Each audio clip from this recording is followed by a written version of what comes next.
Say good morning, Uncle Byron. Good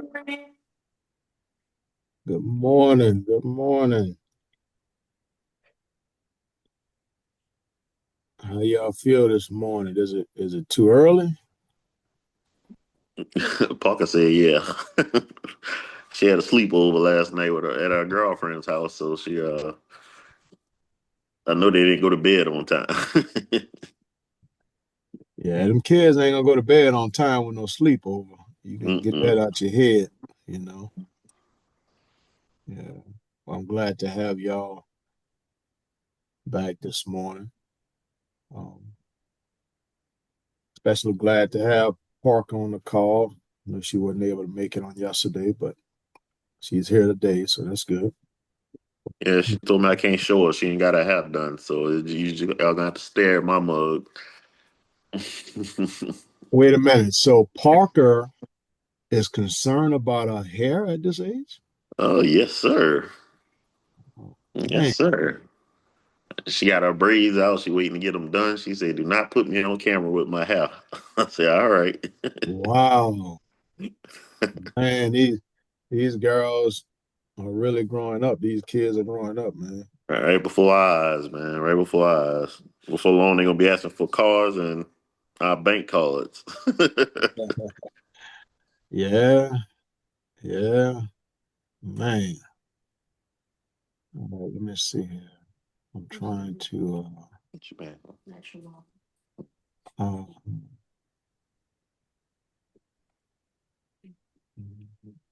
see here.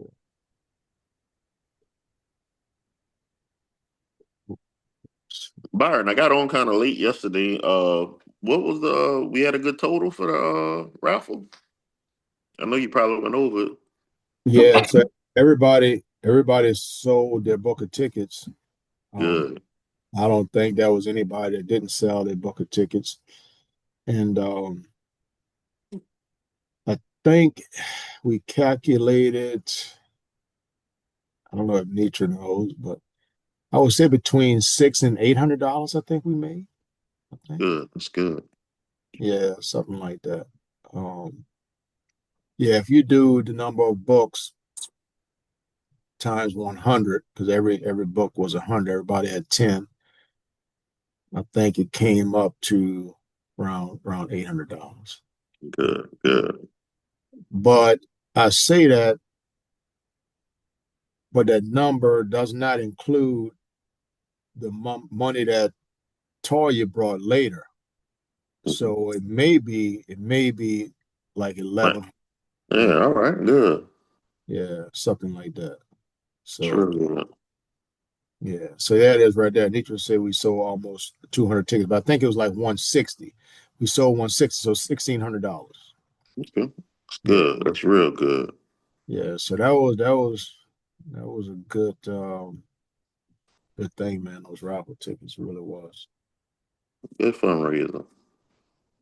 Yeah. Where Demi at, man? What's she doing? Demi and Toya going to dance, and they going on their mommy daughter date day. So it's me and Parker today, and Toya is taking Demi out for the date. So she going to dance, and then they going on their date. So they going to a few little places. I think they're going to a pottery class, and then they're going to go eat at Demi's favorite spot, which is hibachi, and a little retail therapy. So it's a good day for them. So Parker likes, I'm not Parker, but Demi likes hibachi. Both of them love hibachi, so that's usually their go-to spot. But they take their own independent dates with mommy and daddy to spend quality time by themselves where they ain't gotta share, and we ain't gotta disagree about who wants to eat what. They get to pick their whole day, whatever they want to do. That's what we do with them. Yeah. Hibachi is good. I haven't Oh had it in yeah, a long time, but it is oh good. yeah, yeah. A lot of people don't like it, but Miyako's on St. Charles is very, very good. That's our go-to spot. So that's one thing as a family that we can agree on when it's time to eat. So much the staff knows. Yeah, the staff knows is that's the one thing we can agree on as a family. We can't everybody saying let's go here, let's go there. We always say hibachi. Everybody like okay, let's go. But we only go like once every month. Yeah, well, we can't go every day.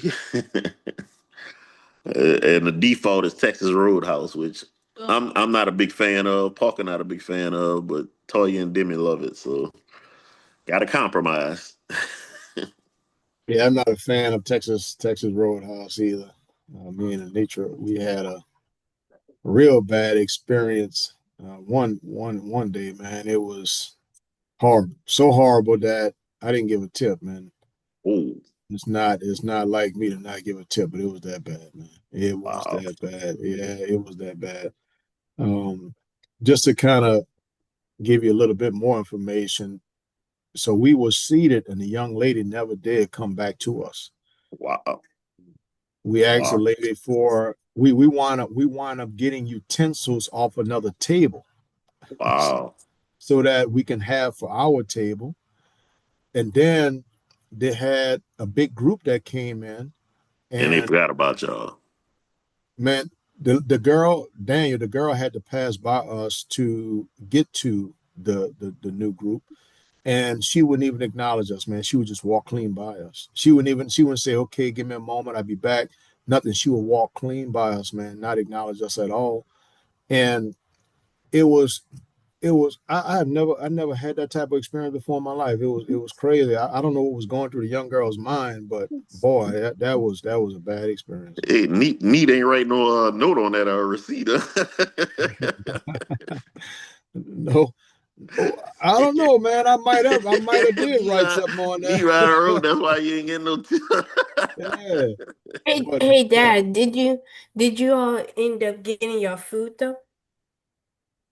I think we got our food, but the thing is, the waitress didn't bring our food. Our waiter didn't bring our food. We wound up complaining to somebody like, man, what the lady at? She didn't bring us utensils. She didn't bring us our drinks. She passing by us to go over here.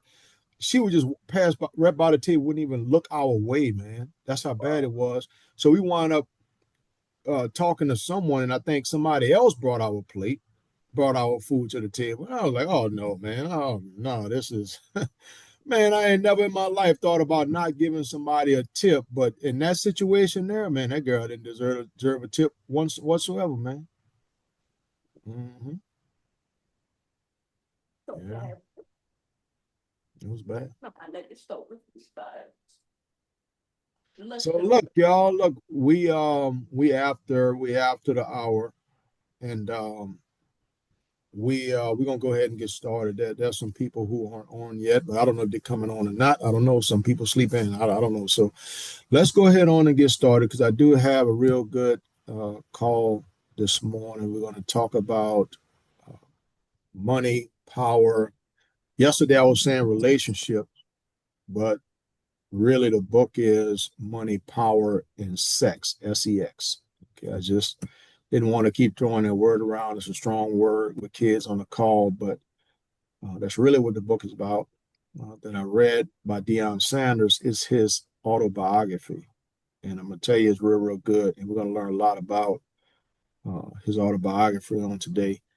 So let's get into it. I'm going to share my screen and we're going to get into it. Give me one moment here.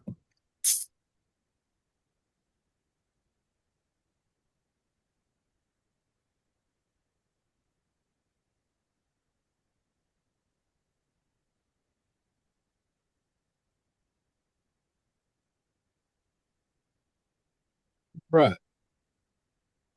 right. So before we get into the meat and the potatoes of our discussion on today, we're going to go over the agenda just to kind of let everybody understand what the itinerary is on today, if that makes sense. Okay. So the agenda for today is we're going to share Impact 365 mission statement. It's very important that we share the mission with those who are on the call because we never know who's going to come on the call. We may have some new people and they need to know that there is a mission for our organization. Okay, there's a reason why we're doing what we're doing. Next, we're going to watch a brief video in preparation for today's discussion. Okay. It'll be a real good video by Deion Sanders. Some of his highlights. We're going to talk about it. Then we're going to share highlights from Deion Sanders' autobiography, Money, Power, and Relationship, How Success Almost Ruined My Life. That's what he talked about in the book. He talked about how all of his success that he received at such a young age, it almost ruined his life. But thankfully, he wound up catching himself before he ruined his life. And we're going to talk about it on today. It's all in his book. Next, we're going to open the floor for questions and comments. Then we're going to share ways you can follow the work we're doing. And then we're going to share ways you can support the work that we're doing. Okay? Let's move on.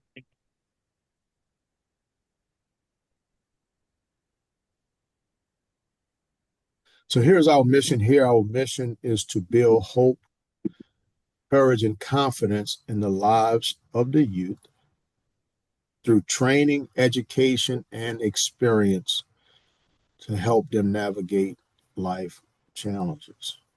In life, we face challenges, and sometimes life can get very, very difficult.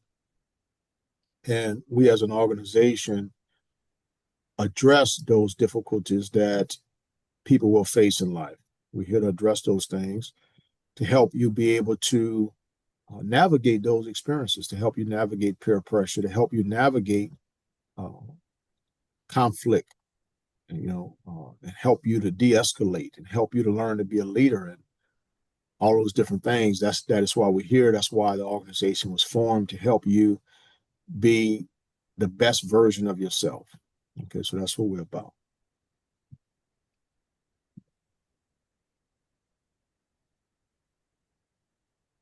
Right. So this is what we're going to talk about today. We're going to talk about Deion Sanders. Deion Sanders is a real human being. He's not a character. He's a real human being that we're going to talk about some of his experiences during his lifetime. Okay, he's still alive today. He hasn't passed on. He's still alive. And Deion Sanders, he has a lot of success.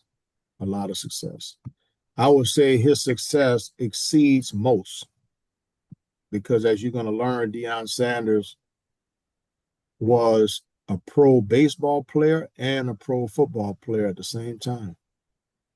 And he just was a star athlete. He's a star athlete. The man excelled in every sport.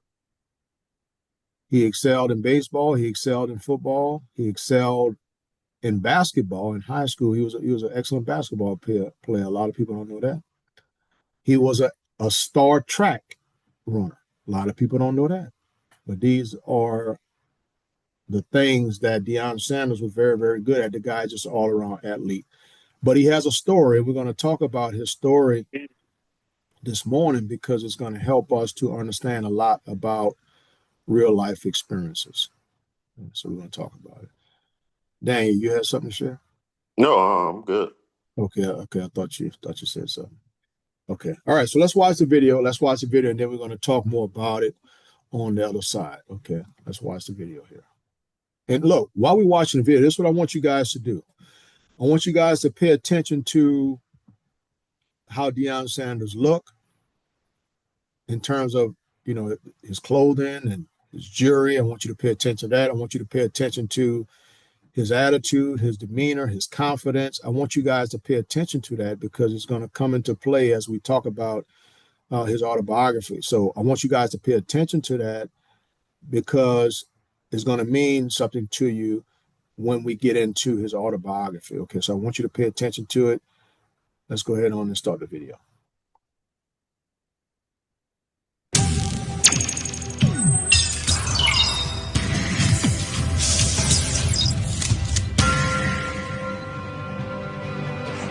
Drill to center field. Bo Jackson going over. Remember, he played football one day, he played baseball the same night. Deion Sanders blazing around second. It's like our gravity doesn't govern him. And they're waving him home. The throw to the plate gets on by. Sanders flies over, and now he is safe at home. He's running at a different speed. He's jumping at a different speed. He's covering at a different speed. I created this image, this thing that you could imagine. You could love him or hate him, but he is prime time. Kicked off by Prime Time. Deion Primetime Sanders. I mean, let's think about that word right there, primetime. That means you don't even get to work in daylight hours because it's insulting that you would be on in the morning. Davis runs. Kicked off at the 30-yard line. What Deion Sanders' appeal should be is remarkable, startling athletic ability. Baby, Deion scores a touchdown. Unbelievable. Because he's that great. He's that legit. He is the greatest corner in NFL history, period. And this one is on the ground and picked up by a lineman at the 27. Here's a lateral and another lateral, a triple lateral. Deion Sanders. Talk about Michael Irvin, Deion Sanders covered him. You talk about Jerry Rice, Deion Sanders covered him. He's on his way for a touchdown. Neon Deion saluting as he goes. Wouldn't you know he'd find a way. Deion Sanders, to me, are the most transcendent athletes on football in my career. If your dream ain't bigger than you, there's a problem with your dream. Deion Sanders was a lockdown corner. He played wide receiver, was a punt returner that was great, the kick returner that was great, and he would have won MVP had the Atlanta Braves won the World Series. This dream, this promise came. Picked off, intercepted. I believe Deion was the greatest all-around athlete I ever saw up close. They look to the well once too often. This game taught me how to get up. It taught me how to live and play with pain. This game. Deion Sanders. Deion Sanders. Deion Sanders. Picked it up. One man missed him. Another man missed him. Now he's going wide off to the right. Yeah, you got more, but they spent years, not days, years ignoring his side of the field. Deion Sanders is going to score. Deion Sanders' 5-year run in Atlanta came to an end in 1994. Deion Sanders is now a 49er. It was like parachuting a rock star into that entire team. Deion changed the vibe of the 49ers. He had 23 touchdowns, 6 different ways. This dude is beyond legit. Throws is picked off by Deion Sanders, who is tackled in the end zone. We are live at Candlestick Park in San Francisco, the NFC Championship game between the Dallas Cowboys and the San Francisco. After losing 2 times in a row now to the Cowboys in the championship game, we need help. Deion Sanders was the biggest reason that San Francisco won a Super Bowl over the Dallas Cowboys. 18 on the spot. Aikman. Irvin again. He is beyond exceptional. He is beyond Hall. I actually think there should be a separate category for people like him, other than the Hall of Fame. It should be the Hall of Fame and then the Hall of Fame. I don't know. This game taught me so much about people. It taught me so much about timing. It taught me so much about focus, dedication, submitting oneself, and sacrifices. This game.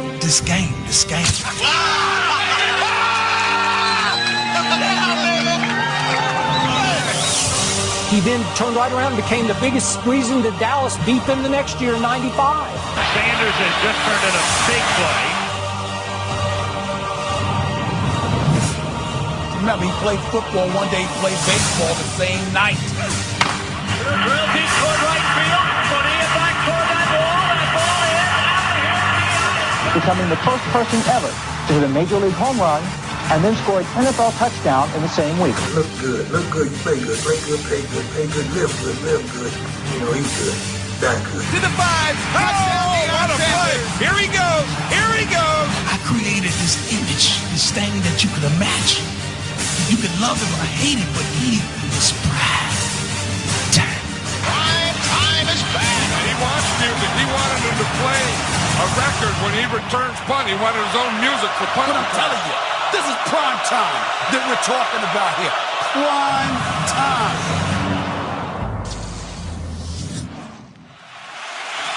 My gosh.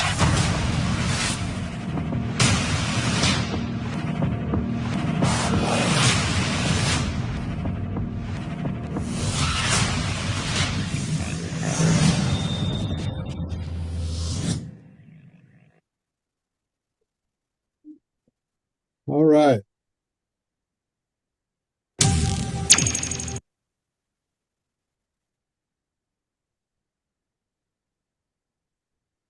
All right. So that was Deion Sanders, the video with Deion Sanders, just to kind of give you guys an idea on who Deion Sanders is, and just to kind of give you an insight on his success. Deion Sanders was and is successful at everything he does. The man hit a home run in the World Series, I believe it was, and scored a touchdown in the same week. Pro baseball, pro football. I don't think there's anybody else to this day that has accomplished more than Deion Sanders while on the field. The man is spectacular. But there's another side of Deion Sanders that we want to talk about on tonight. Not tonight, but on today, because it's going to be very helpful for us to understand that it's no matter how much success you have in your career, there's another side, right? And that is the personal side. So we're going to talk a little bit about the personal side of Deion Sanders to bring some reality to the situation, to bring some reality to the humanity, excuse me, of Deion Sanders. Okay. So let's get into it. I got some stuff that I'm going to read. This come directly from Deion Sanders. This is his autobiography. And I want you guys to take note of, before we started the video, I shared with you, I said, look, I want you to pay attention to how Deion Sanders dressed. I want you to pay attention to his confidence. I want you to pay attention to the jury that he had on and the dancing that he did in the end zone. I want you to pay attention to all that for a reason. And we're about to get into why. Okay.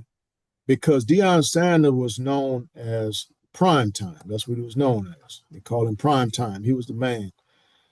But Deion Sanders had a lot of failures going on in the background that a lot of people don't know anything about. So you have the person that you see on the football field and on a baseball diamond. But what you don't know is behind the scenes, there's a lot of other things going on that the fans and nobody knows about. Okay. And that is a picture of what goes on every day. We encounter people every day who have a mask on. You're not meeting the real individual. You're meeting the image or the persona of them. In that video, Deion Sanders even said that prime time was a facade. It was a front. He never really wanted to be prime time, but prime time for him, and he talked about it in the book, him elevating prime time was a marketing play for him. And it worked out because, man, everybody wanted prime time.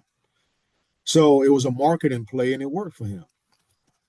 But we're going to dig deeper into the life of Deion Sanders from his own words out of his autobiography. Okay, so let's get into it. I'm going to read some things that I think is very important. It's highlights that I took from his book.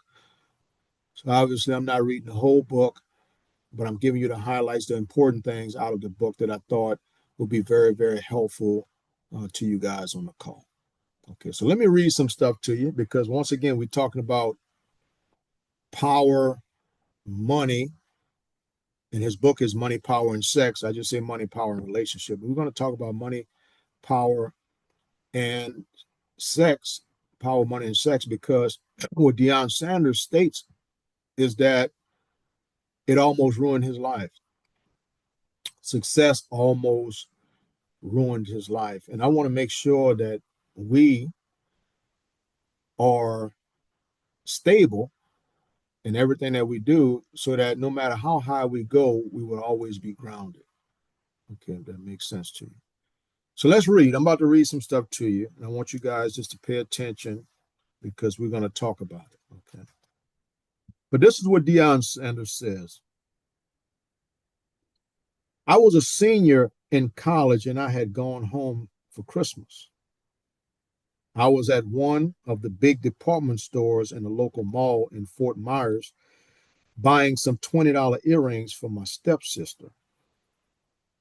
The sales lady got the earrings out of the glass case and I gave her a $20 bill and she turned around toward the cash register.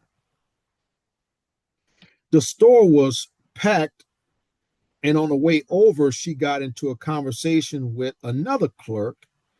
But as she was walking, I did a little mental arithmetic and realized that with tax, the total would be a little over $20. So I went over and said, ma'am, here's another $5 to go with the 20 I just gave you. The lady looked at me like I was a creature from another planet and said, you didn't give me any money. I thought, oh, brother, here we go. And I said, yes, ma'am, I sure did. But she insisted even louder than before, you didn't give me any money. I just shook my head and looked over at my friend who was standing there. Finally, I said, yes, ma'am, I did. My lifelong friend, Richard Fain, had come with me and he had been standing there beside me the whole time. So I looked. So I said, look, lady, my friend was standing there and he can vouch for the fact that I gave you a $20 bill. She didn't like my tone one bit. So she called me the N-word and accused me of lying. And that did it. I reached over the counter and grabbed her arm and said, look here, lady, listen to me. I gave you a $20 bill and then another $5 for the tax, so you don't need to go calling me any names. By this time, some big guys saw what was happening and came running across the store trying to be a hero. But I saw him out the corner of my eye, and when he came up and started to grab me, I wheeled around and cold cocked him, and he just hit the floor. Now, all of a sudden, we had everybody's attention.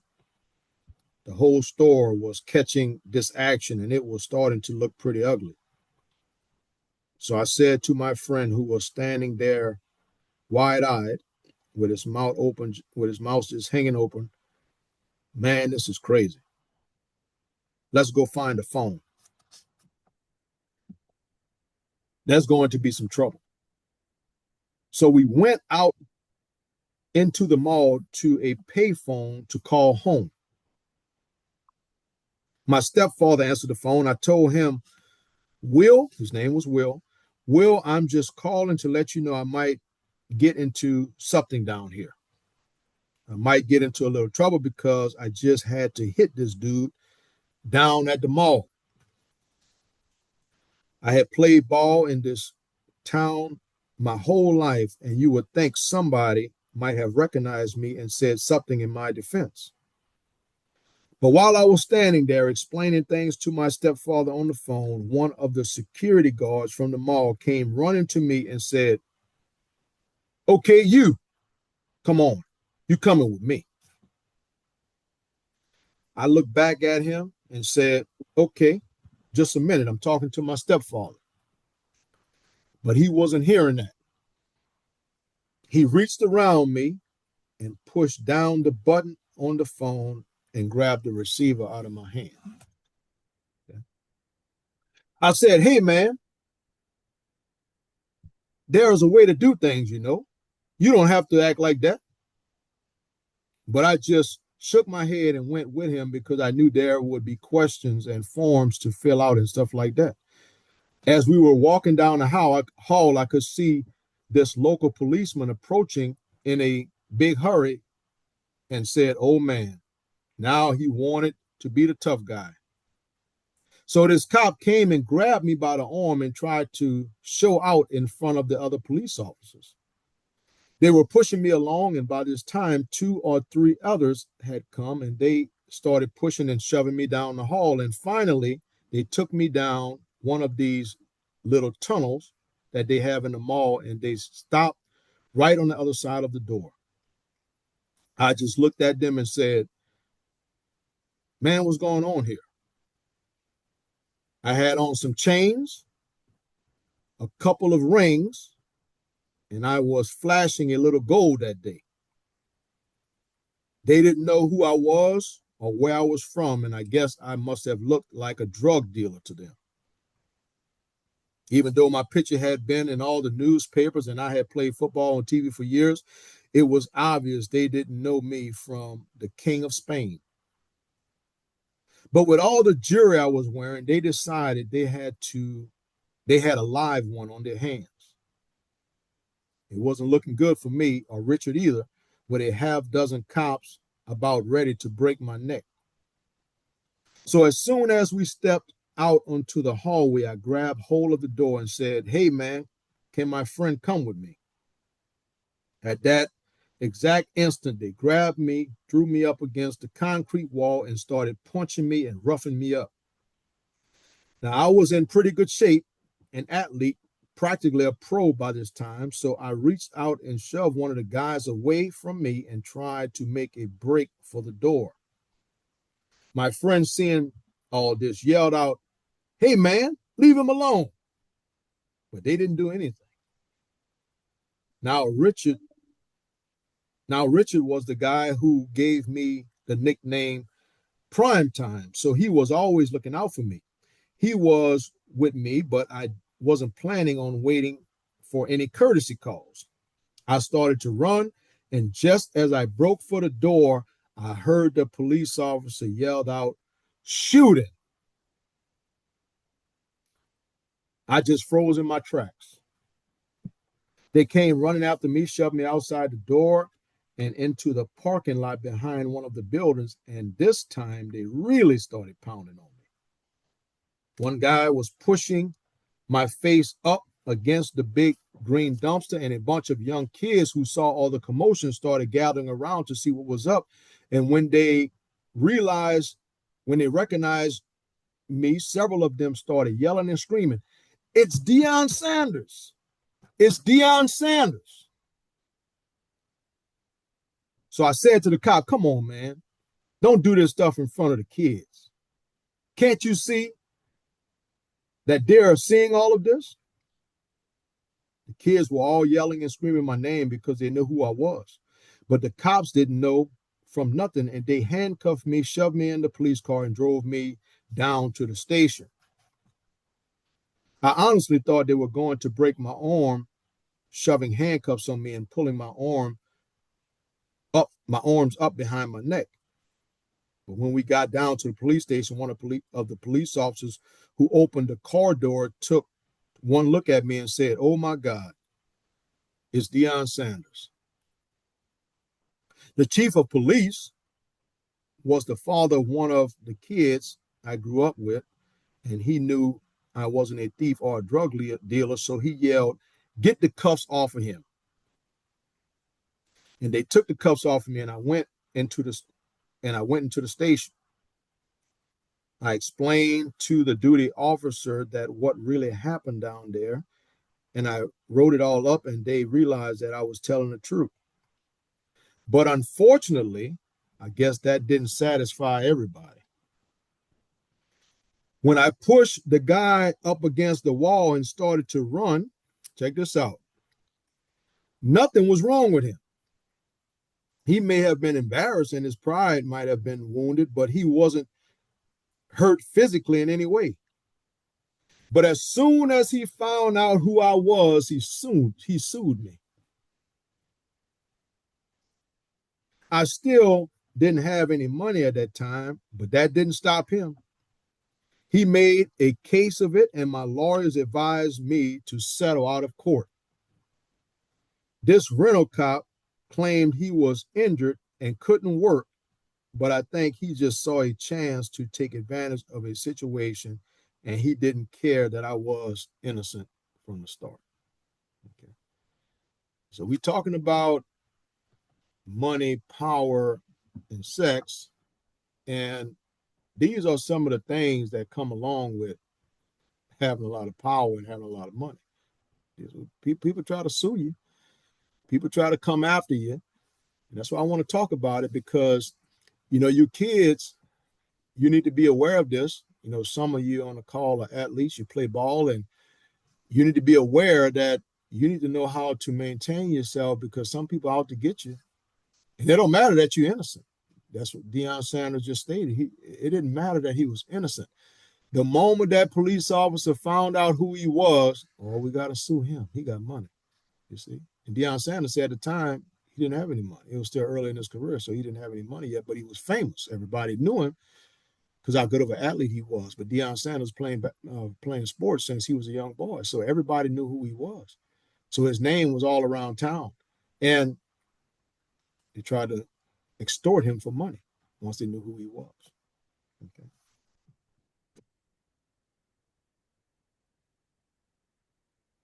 That's one incident that really bothered me.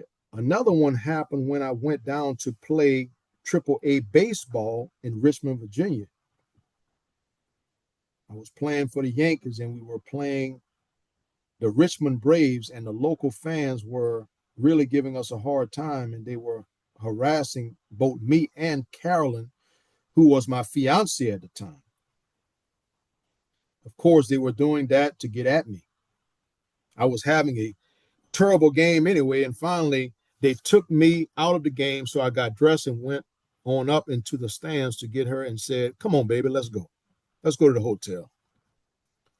But the main guy who was giving us a hard time made some racial remark, and we locked up with one another. But about the time I grabbed him, I said to myself, "No, man, it ain't worth it." So he wound up telling himself that, but that was after he grabbed the man. He grabbed him, was getting ready to put something on him, but then he said, "Nah, man, you ain't worth it." So he let him go. Deion Sanders said, I pushed him off, took Carolyn by the arm, and we left and went back to the hotel. But check this out. As soon as I was sitting there in my room, there was a knock on the door. And when I opened it, there was a policeman standing there.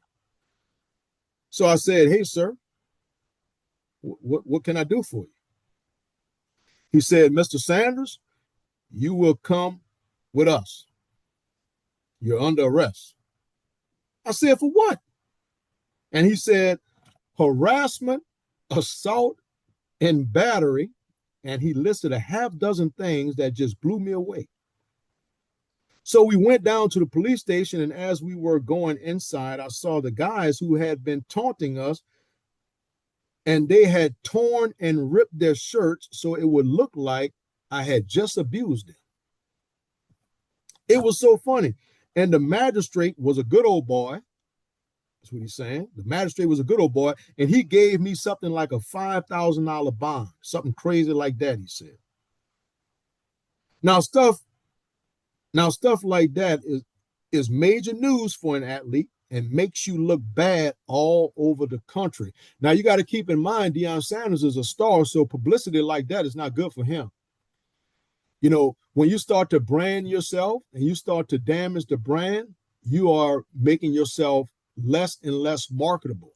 So for Deion Sanders to keep going back and forth to jail, that's not good for him. But that's what happened. So now this police officer is at his hotel door trying to book him on another charge. But because of who he is, it's all over the media. That's what he's saying. Okay? And once again, I ended up settling out of court, paying the guys off, and also being required to build some sort of plaque for their ballpark to benefit some charity.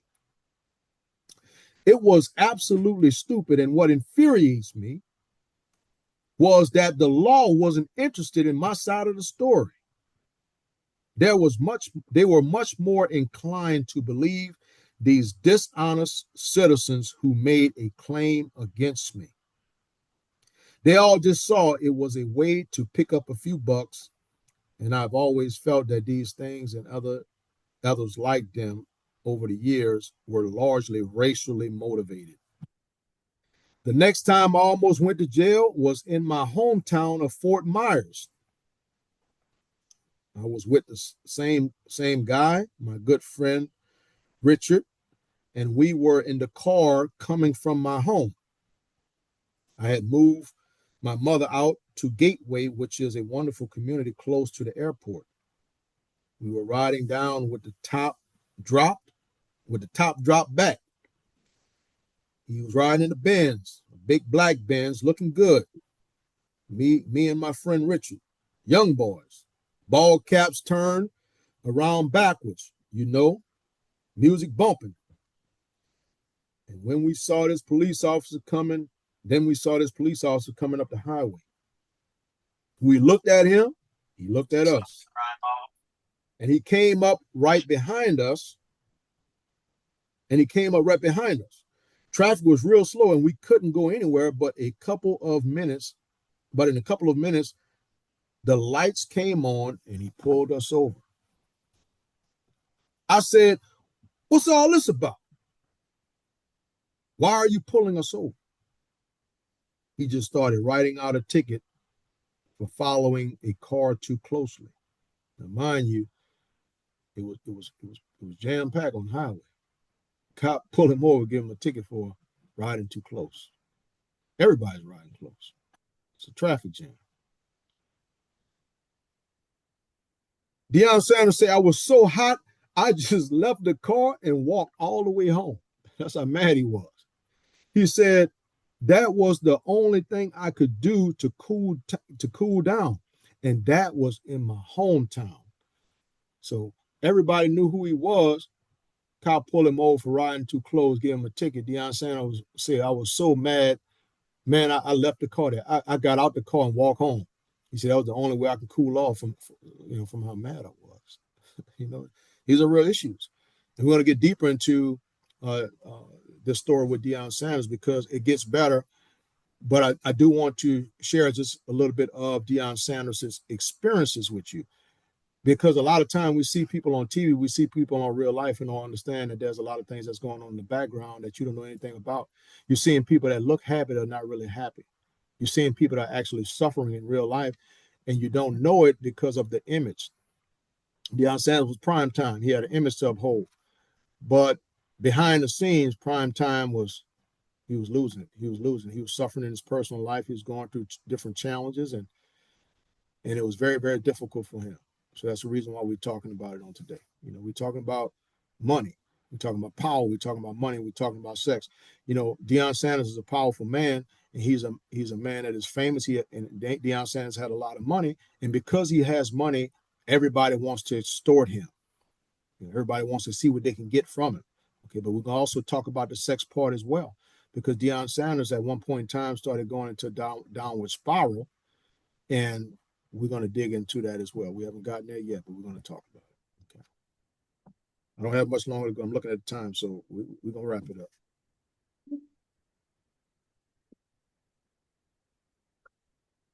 There's one other racism story, and this one is just ridiculous. I was in Cincinnati playing baseball a few years back. When I was just getting around the ballpark or coming and going to the field during the season, a lot of the times I'll use my little Honda scooter. When I was in Cincinnati, I lived right downtown and just a couple of miles from the ballpark, so it was convenient to just drive in my cart. One day, I had come in for a game.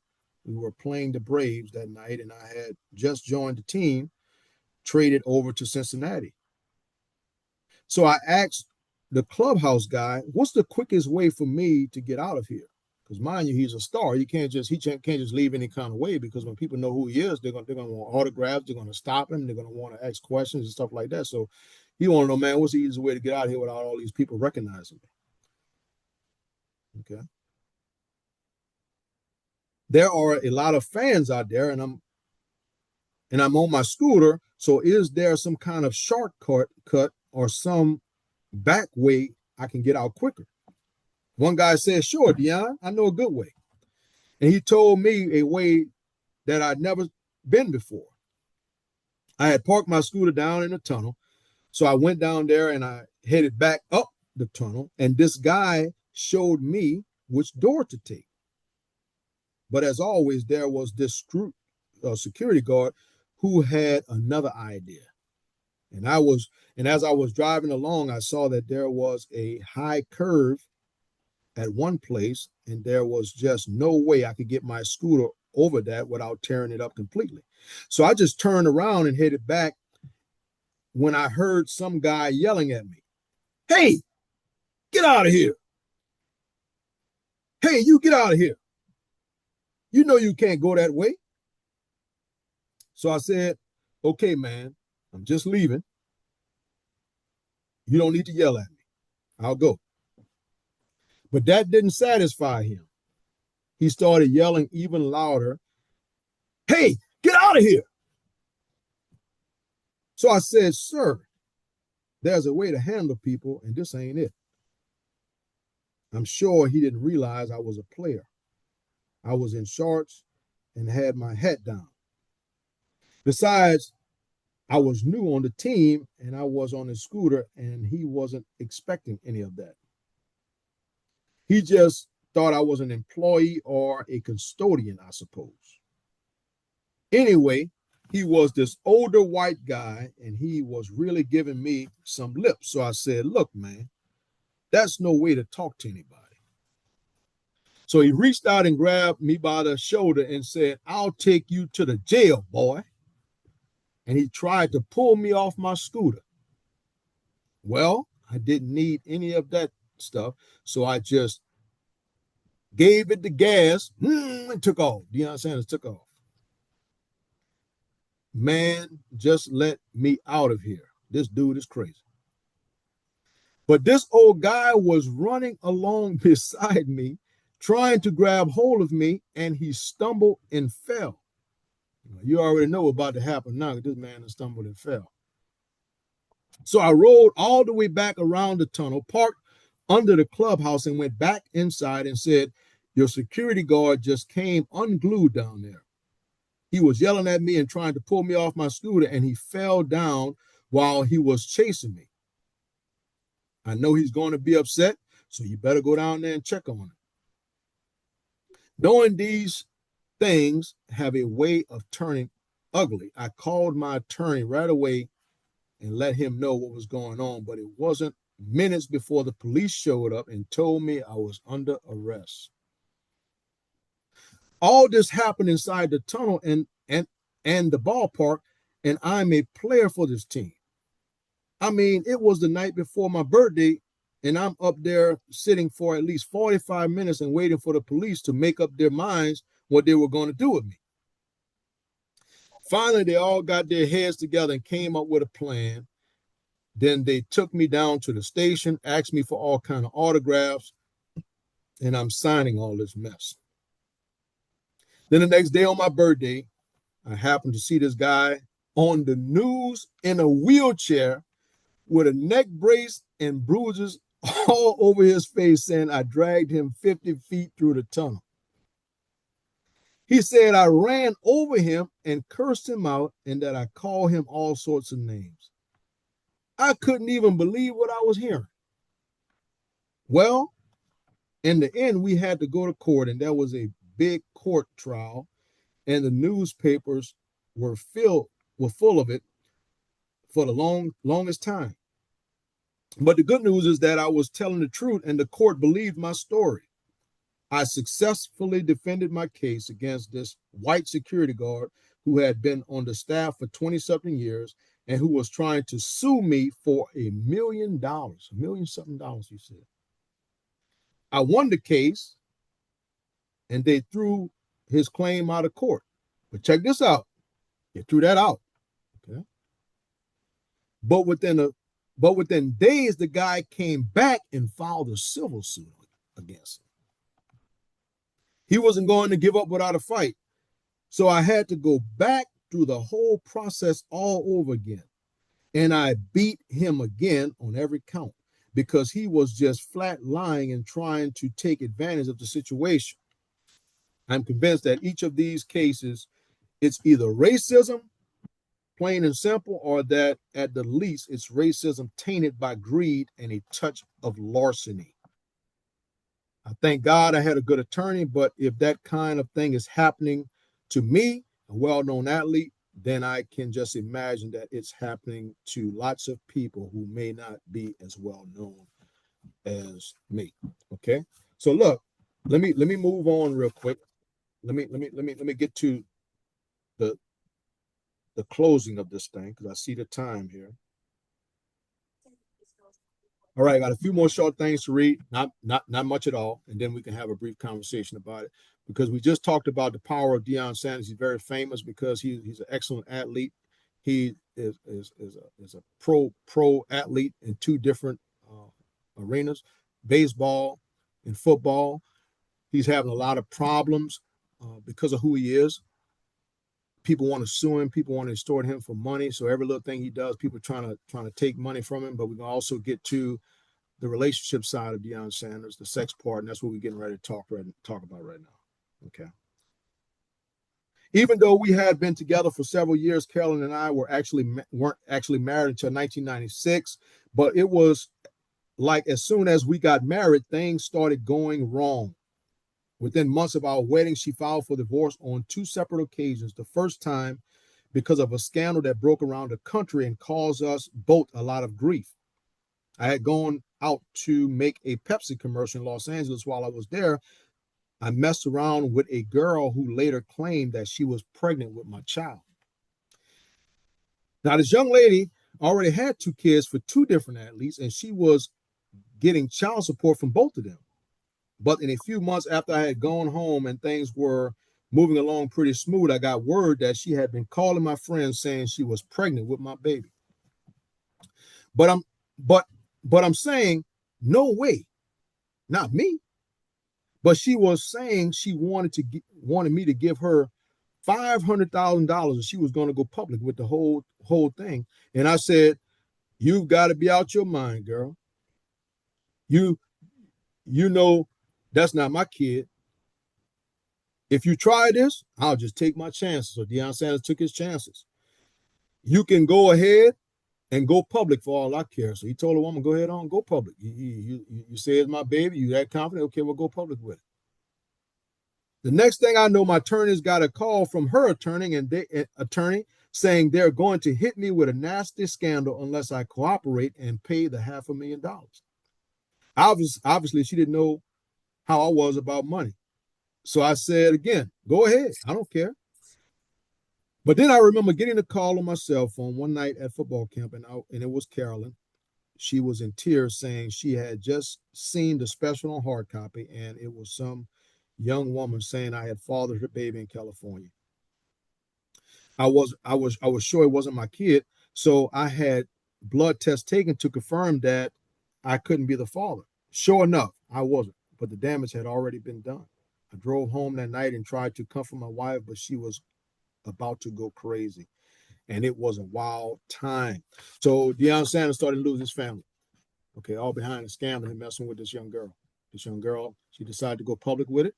She tried to extort him first. It didn't work. Deion Sanders, he felt confident with his baby, so he said, you know what, go ahead. Well, the girl did. She went public, and it caused problems between he and his wife, and he and his wife eventually wound up getting divorced. So let me read this right here, and then I'll be done, and we can talk about it. Not much to read, but let me read this right here. My life was falling apart. I was just pretty much at the bottom during all of this. My baseball game started to fall apart, and before long, some of the guys on the team could see that something was wrong. But I don't think anybody ever guessed that my life was in shambles. I was out of town, of course, so I couldn't go back to see Bishop Jakes. It was during all of this that Carolyn's lawyers were filing papers on me in the middle of the baseball field and stupid stuff like that. I called her and asked, why do you let these idiots do stuff like that? But she said she didn't care. She just wanted this exorbitant amount of money in the divorce settlement. I went off like a rocket. Man, I didn't know you were on the meter while you were living with me. I said, man, this is crazy. All right. This is the last thing here. And the most important. And then we're going to wrap it up. Okay, we can have a conversation about it. Okay, but this is the last thing I want you guys to listen to. This is almost like the conclusion of everything that I share. You've already heard that Deion Sanders is being extorted for money by several different people. You just heard that Deion Sanders was losing his marriage due to a scandal, him being with some woman. His life started going down. He talked about in the book he would be with 2 and 3 different women at a time, and Carolyn found out about it. He wound up losing his marriage. Okay, but this is the conclusion of all of that. Okay, I want to conclude with this right here, what Deion said. Okay, listen to this right here, and it's not very long. I think I have a page and a half to read, and then we can talk about it. Okay, so we're gonna go a little over today, not much over, but I want to talk about this conclusion right here. That's going to tie everything up that we just talked about. It was one for the record books. Everything I touched turned to gold, but inside I was broken and totally defeated. I remember being on the practice field with the 49ers and thinking to myself, this is going to be the best season of my career. I was on my way to being named Defensive Player of the Year, but inside, I was totally empty, just losing it in the middle of the season. I remember sitting at the back of the practice field one afternoon, away from everybody, and tears running down my face. Now, mind you, this is Deion Sanders. What Deion Sanders doing crying? All of his success, all of his money. Why is he crying? But he's crying. He's empty. I was saying to myself, this is so meaningless. I'm so unhappy. We're winning every week, and I'm playing great, but I'm not happy. It wasn't because of Carolyn or the kids. I just wasn't happy. And then we played a Monday night game against the Vikings near the end of the season, and I remember telling one of the 49ers coaches, I'm leaving, man. I'll just see y'all in a few days. I spent the night in Minnesota that night, then caught the first plane out the next morning, headed back to my place in Atlanta. I needed to clear my head, so I went fishing for a few days because fishing was always the closest thing to the peace of God I ever had. That's why I always enjoyed it so much. So I just laid back for a while and tried to rest, but when I came back, it was still there. The hurt wouldn't go away. I remember winning the Super Bowl that year, and that night after the game, I was the first one out of the locker room, the first one to the press conference, and the first one to go home. And I remember my wife, Carolyn, saying to me, baby, you just won the Super Bowl. Don't you have a party downstairs or something to go to? And I said, nah. And I rolled over and went to sleep. That was the same week I bought myself a brand new $275,000 Lamborghini, and I hadn't even driven a mile before I realized, no, this ain't it. That's not what I'm looking for. It's not. It's got to be something else. I'm so hungry. That's when the Lord was really calling me. There was nobody going through it with me. It was just me one-on-one with God. I tried running from it. And even when I was playing baseball the following year in Cincinnati, the Lord kept calling me, pulling me, drawing me along. And that was the season they went out on strike. I tried everything: parties, women, buying expensive jewelry and gadgets, and nothing helped. There was no peace. I mean, I was playing great. Every time I would turn on the TV, I would see myself on 3 or 4 commercials. At one time, I think I was on 5 different commercials at the same time. You see yourself, the kids see you, you've got all this media attention and everything the world has to offer, but no peace, no joy, just emptiness inside. The Bible describes it in the first chapter of Ecclesiastes as chasing after the wind, and that's exactly what it's like. I tried to buy myself something to make me happy, and I was even emptier than before because I could see that nothing could possibly satisfy the hunger that was deep down inside of me. I would try to remember the dreams of that seven-year-old boy from Fort Myers, Florida, and tell myself that I had made it. I was there.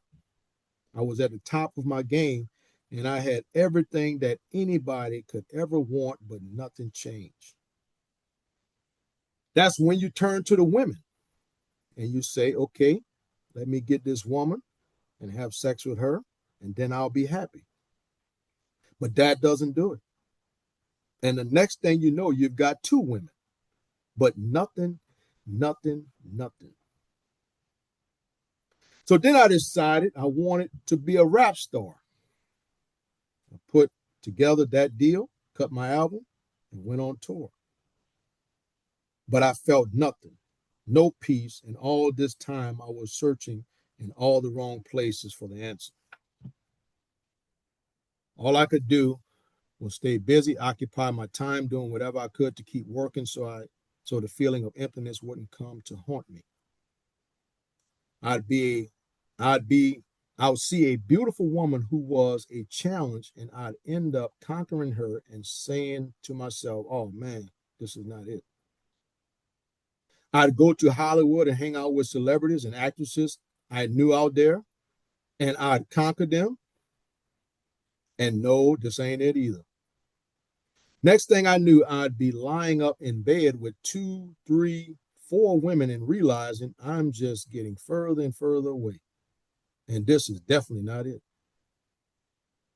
So I would buy myself another car, more suits, more expensive clothes, more jewelry, more of everything. And I already knew before I got out of the mall that it wasn't going to make me happy. I tried throwing myself into my career, into sports, trying to see how far I could go.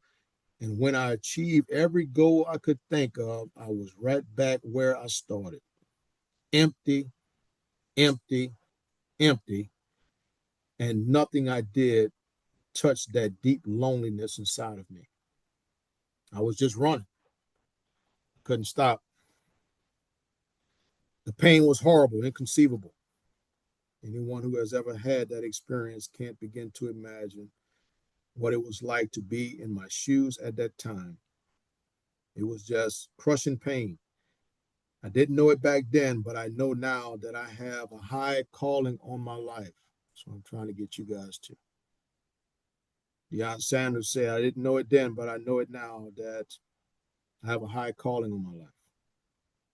Not just a regular calling to be a Christian, to go to church and serve the Lord, but a calling that is deeper and bigger and more compelling than anything I could ever imagine. Okay. That is the end of what we're going to talk about with Deion Sanders on today. What I want you guys to pick up from that story that I just shared with Deion Sanders' autobiography, and I gave you guys a very, very, very condensed version of his autobiography. But the conclusion is what's very, very important. Deion Sanders said he was empty. He was lost. And no matter how much success he had on the field, it did not make him happy. No matter how many cars he brought, how many suits, no matter how many chains he brought, he still was unhappy. But he came into a realization in his life, and that realization is that there's a higher calling. And the calling that's on his life is bigger than himself. And that is yielding his life unto the Lord. And that is the point he eventually came to, because he tried everything else. He tried the women. He tried the nice things. The man had all type of success and all kind of money. but the title of his book says that success almost ruined my life. So we need to know how to handle promotion. We need to know how to handle moving forward and progressing in life, and not ever become prideful, not ever become lost in the ultimate goal, and that is us being grounded in the Word. No, we're not a church, but we are servants of God. I believe in the Lord. I believe in Jesus Christ. Jesus is my Savior. And Deion Sanders shared his experience and says that, man, I was totally lost, lonely, and unhappy until I realized there was a calling and a purpose on my life. And your calling, your purpose is bigger than you. It's something that's greater than yourself.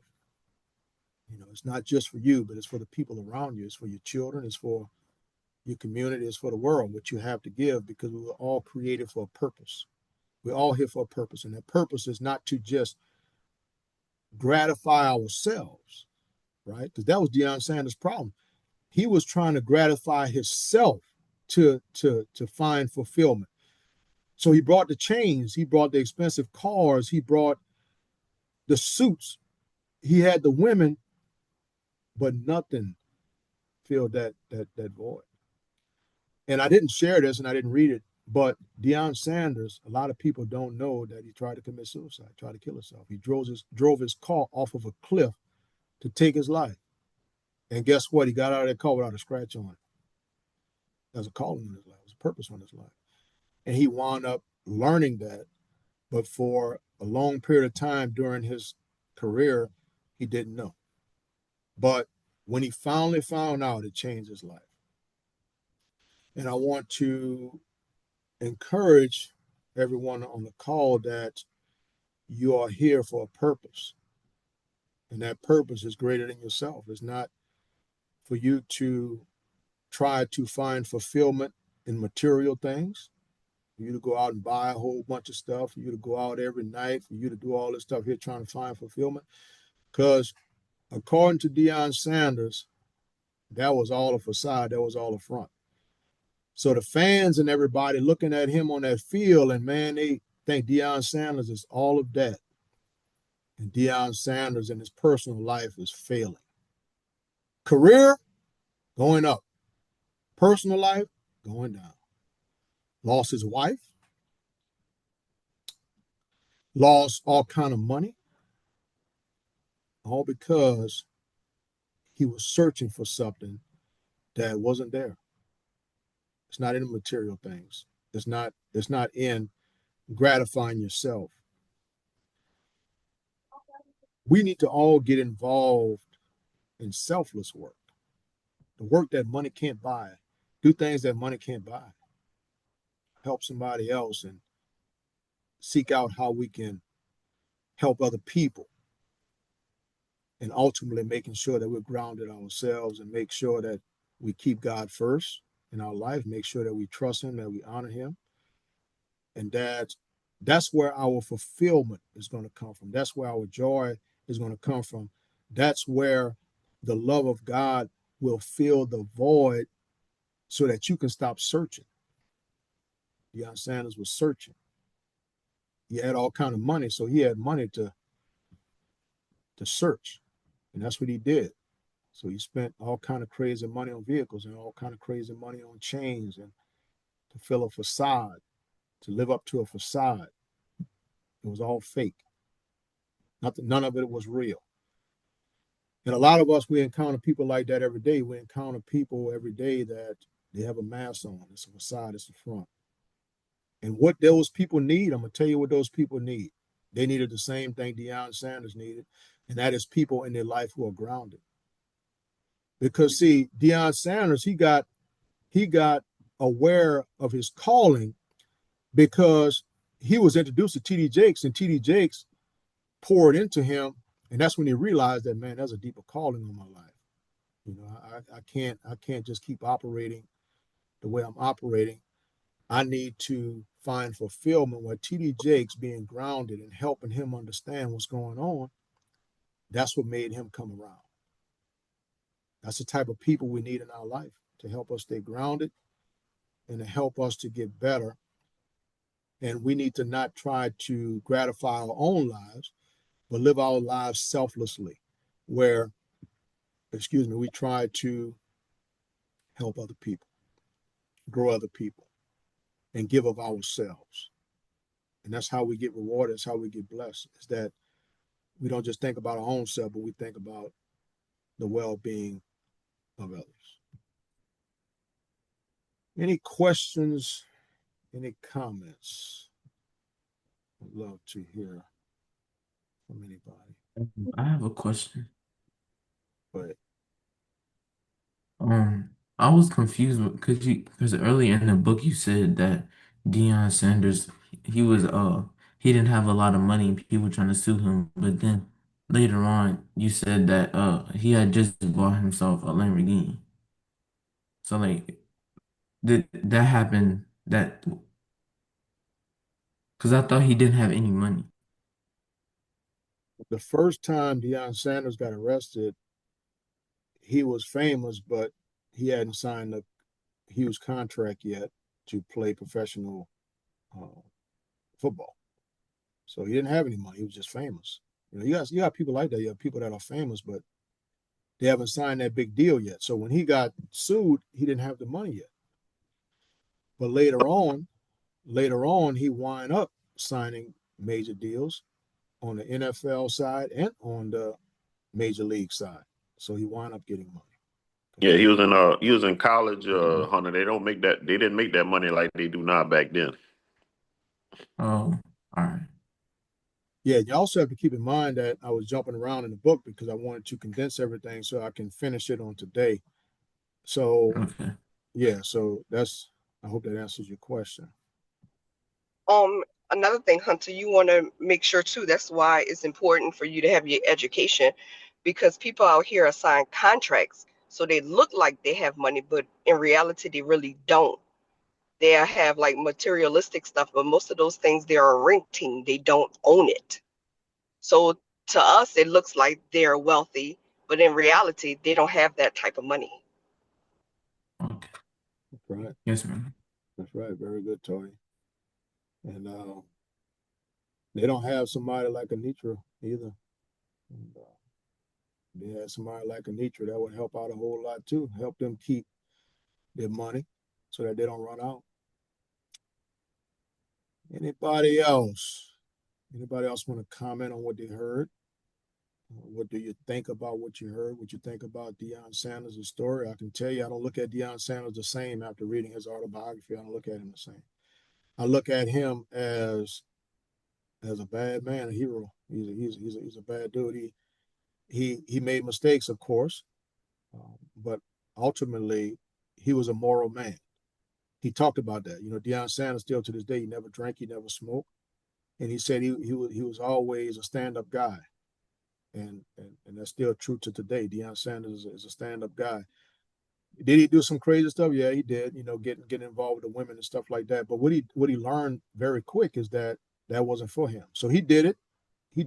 But he wound up quickly learning that, nah, man, this ain't for me. This is not. Because once again, he was trying to find fulfillment.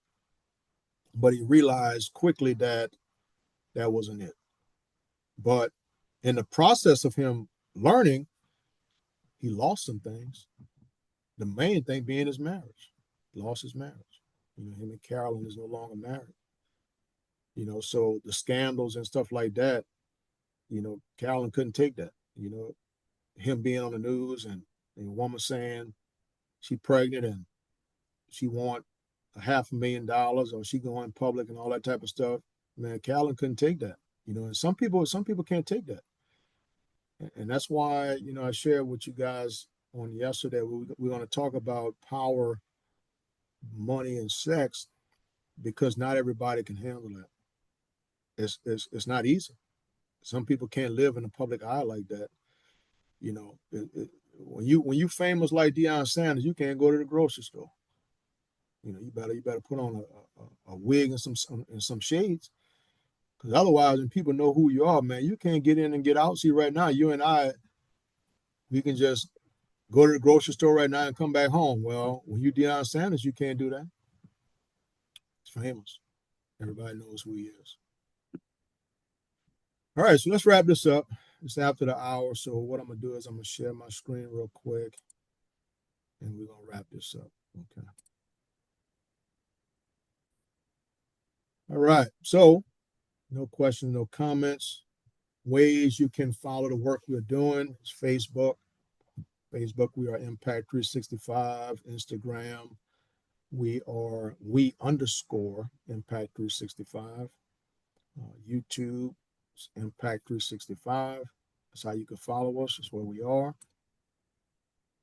Ways you can support is you can attend our Friday calls and bi-weekly trainings, volunteer at any of our outside events, make donations by going to our website, which is weimpact365.org.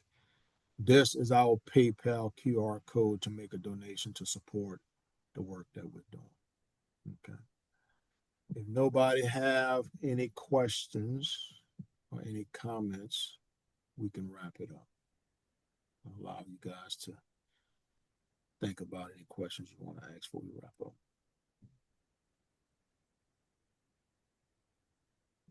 All right. So there's nothing. Let's wrap it up. I'm going to pray and we're going to get out of here and enjoy our day. Heavenly Father, we thank you, God, for giving us another day, God, to share a word, God, with your people.